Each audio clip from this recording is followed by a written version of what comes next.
सीधा सवाल Sunday special में मैं बात करने वाला हूं यूएस इजराइल ने जो हमला बोल दिया है ईरान पर और खमेनेई उनके सुप्रीम लीडर हत्या कर दी गई है। हत्या, अंग्रेजी में एक कहावत है, getting away with murder, and Donald Trump is actually getting away with murder.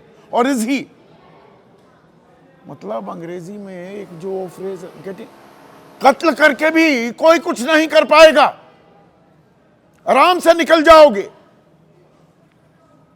यह हो रहा है आज की तारीख में अंतर्राष्ट्रीय मंच पर खुल्लम खुल्ला दादागिरी, कोरी दादागिरी डोनाल्ड ट्रंप कर रहा है और कोई उसके सामने खड़ा होने को तैयार नहीं दिख रहा है। एक देश के एक नेता को, एक संप्रभु नेता, एक देश की आजादी पर लोगों ने जिसे चुना, उस हक को कुचलते हुए डोनाल्ड ट्रंप ने हमला बोल दिया, हत्या कर दी। और हत्या भी कैसी, इसकी तफसील मैं आपको बताऊंगा। रोंगटे खड़े करने वाली। भाई, कोई भी मुल्क का सर्वोच्च नेता अगर उसके मुल्क पर, उसके देश पर हमला हो रहा है तो वो अपनी सुरक्षा तो चाक चौबंद कर लेगा, लेकिन वो किससे मिलने जा रहा था, कहां जा रहा था, कहां बैठे हैं, किस दफ्तर में मुलाकात हो रही है, पल पल की जानकारी अमेरिका और इजराइल को थी। ये रूह को कपा देने वाला सत्य है। यानी कि ऐसी निगहबानी, ऐसी नजरें गड़ाए बैठा था अमेरिका और इजराइल, पिन पॉइंट प्रिसिजन। मैं आज मुंबई से लौटा, दफ्तर में आया तो मेरे एक सहयोगी बोले, देखिए क्या कमाल किया है, पूरी जानकारी थी। अब आप इसे कमाल भी मान सकते हैं, ताली भी बजा सकते हैं। भाई कैसा ऑपरेशन, किस तरह से इतना प्रिसाइसली पिन पॉइंटेड उसे आपने अंजाम दिया। पर इसका दूसरा पहलू भी है।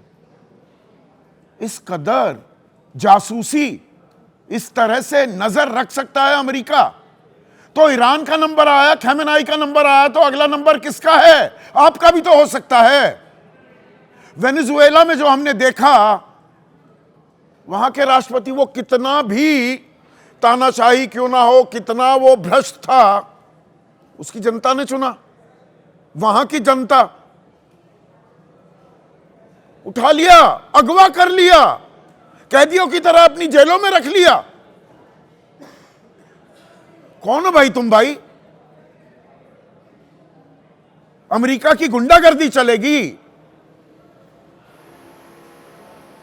ये कड़ा इम्तिहान है और बड़ा इम्तिहान है भारत जैसे मुल्क के लिए, हमारे लिए। We are the largest democracy in the world, numbers के हिसाब से, आंकड़ों के हिसाब से अगर हम बात करें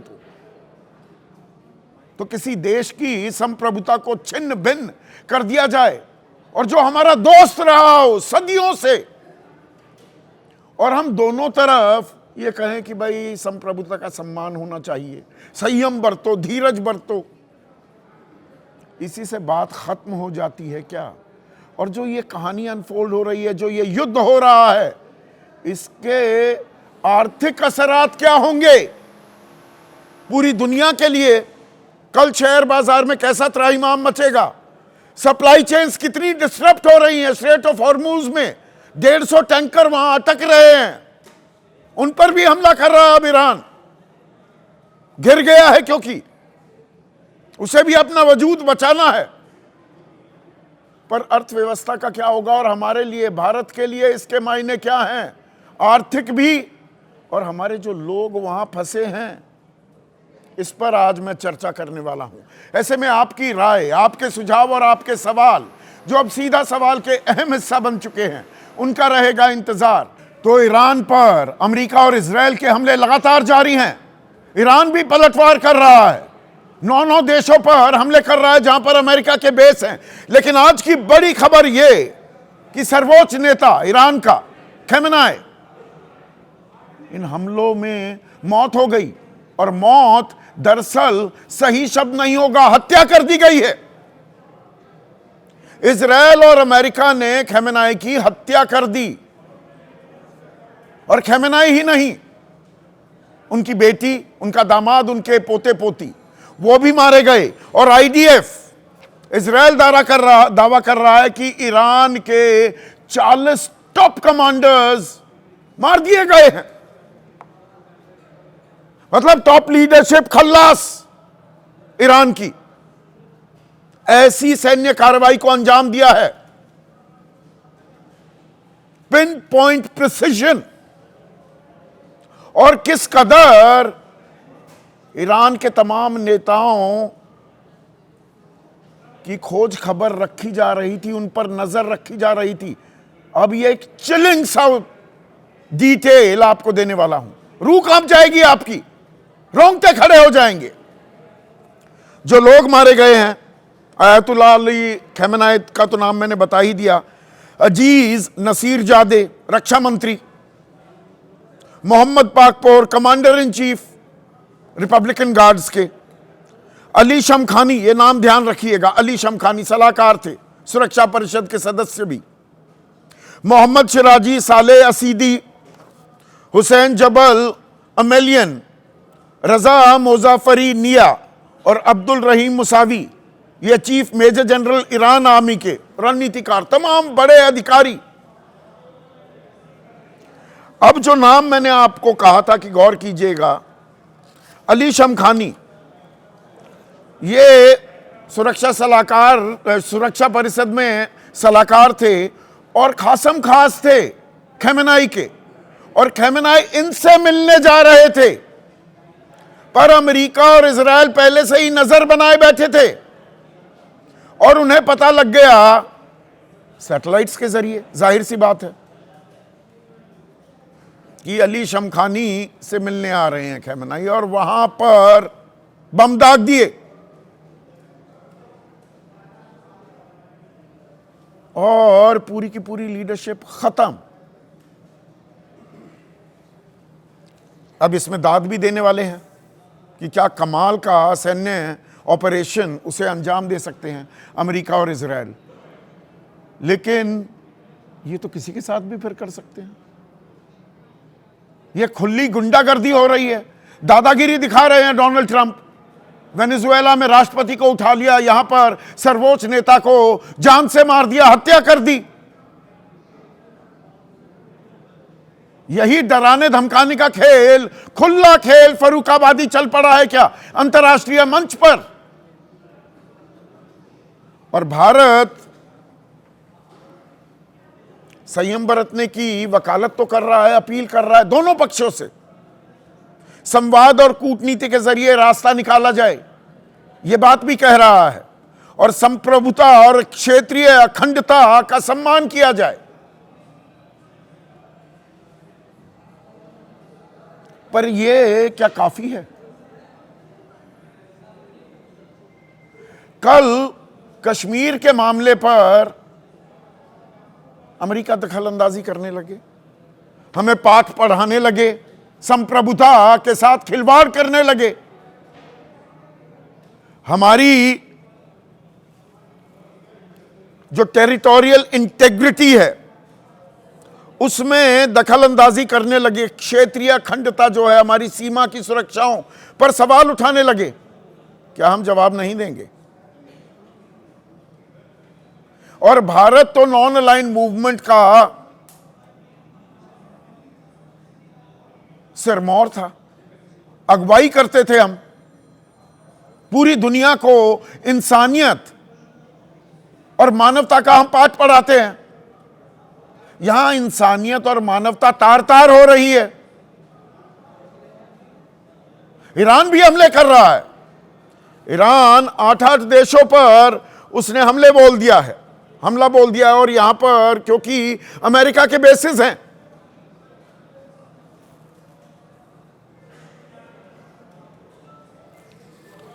वहां हमले जो किए जा रहे हैं जिन देशों पर, भारत के कितने लोग वहां रह रहे हैं? अब मैं अपने हितों को साधने की बात पर भी आ रहा। Qatar, Kuwait, Bahrain, Iraq, UAE, Jordan, Israel, Saudi Arab, Iran भी यहां पर हमले कर रहा है। वो पीछे हटने को तैयार नहीं है। पर यूएई में दुबई की सारी उड़ानें कैंसिल हो गई हैं। 43,26,248 भारतीय हैं। सऊदी अरब में 27,47,551, कुवैत में 10,36,000, कतर में 8,30,000, ओमान में 6,76,000, बहरीन में 3,17,000, इजराइल में 20,000 हैं, इराक 17,000, जॉर्डन में 16,000, ईरान में 10,000, लेबनान में 3,000। 1 करोड़ के करीब यह आंकड़ा चला जाता है। 1 करोड़। और ये भारत को पैसा भी भेजते हैं। अब आर्थिक असरात पर आ रहा हूं। और कितना पैसा भेजते हैं? 10 लाख करोड़। दोबारा से सुनिएगा, 10 लाख करोड़ रेमिटेंसेस में आते हैं। ये हमारे यहां आते हैं। हमारी अर्थव्यवस्था में ये कितना बड़ा हिस्सा है। लगभग 50 लाख करोड़ का तो हमारा सालाना बजट है। 10 लाख करोड़ की रेमिटेंसेस आती हैं। इन्हें बाहर भी निकालना है, सुरक्षित। तो चलिए, तब तक तो हम नट बने हुए हैं, टाइट रोप वॉक कर रहे हैं कि दोनों में से किसी की तरफ नहीं खड़े होंगे। लेकिन ये चुप्पी क्या काहे बगाहे, ट्रंप जो गुंडागर्दी कर रहा है, जो सरेआम कत्ल कर रहा है, हत्या कर रहा है, उसको खामोश मौन स्वीकृति तो देते नहीं दिख रहे हैं हम। यह अपने आप में बहुत बड़ा सवाल है और इस पर राजनीतिक घमासान तो मचा ही हुआ है। कांग्रेस कह रही है कि स्वयंभू विश्व गुरु के नेतृत्व में भारत की विदेश नीति दुनिया के सामने उजागर हो गई है। यह जयराम रमेश आरोप लगा रहे हैं।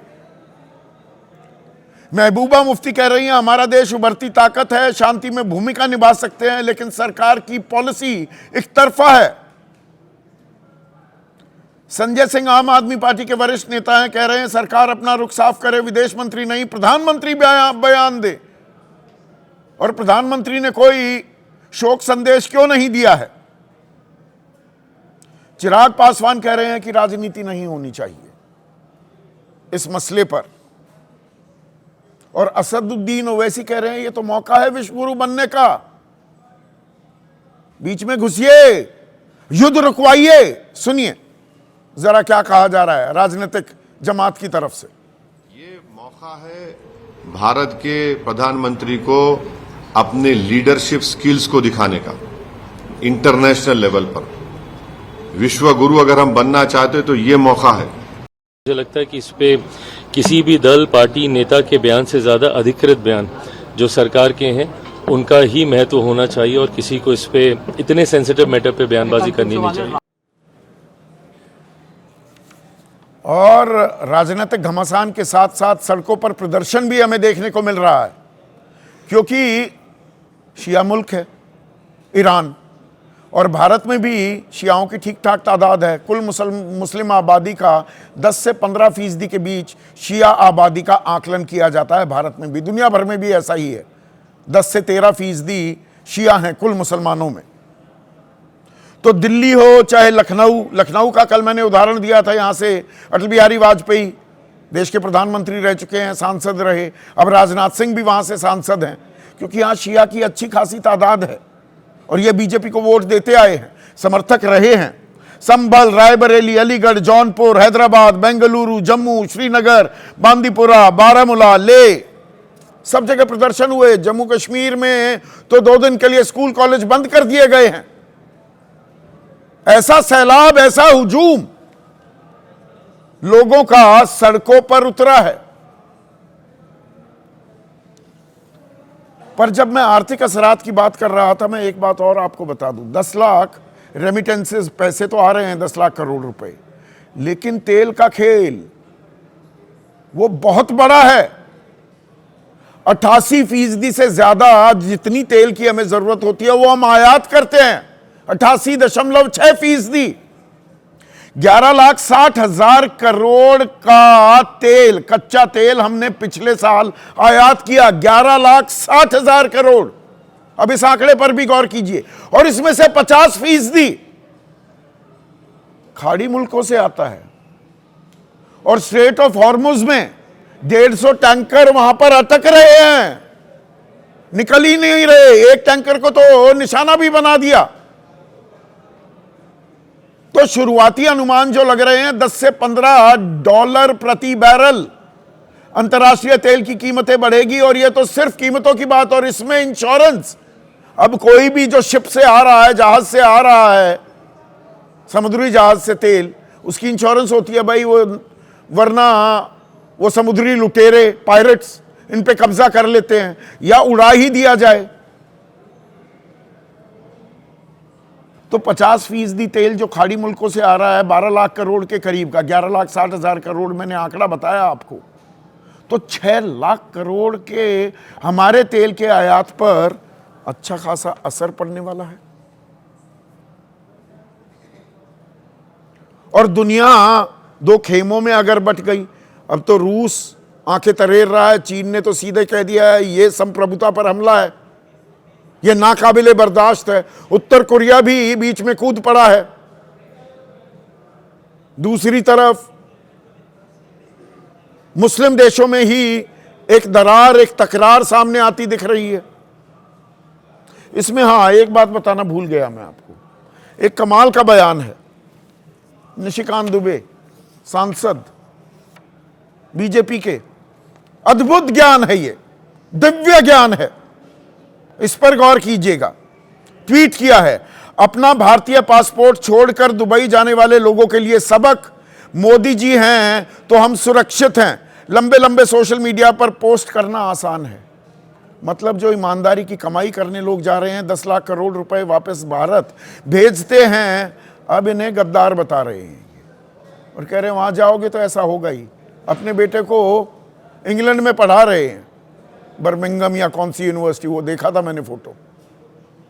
अपने बच्चों को इंग्लैंड में पढ़ाएंगे, डिग्री पाने के बाद वहीं नौकरी भी करेंगे, इसकी भी जानकारी खुद ही दी। और जो मेहनत की, ईमानदारी की कमाई करने गए हुए हैं लोग, उनको बता रहे हैं जाओ और जाओ तो जिंदगी ऐसे ही झटके खाएगी और जान पर खतरा भी बनाएगा। ऐसे में आज का सीधा सवाल अब आपके स्क्रीन पर आता हुआ, इजराइल या ईरान, भारत का बड़ा इम्तिहान और ट्रंप आउट ऑफ कंट्रोल, अर्थव्यवस्था का होगा डब्बा गोल।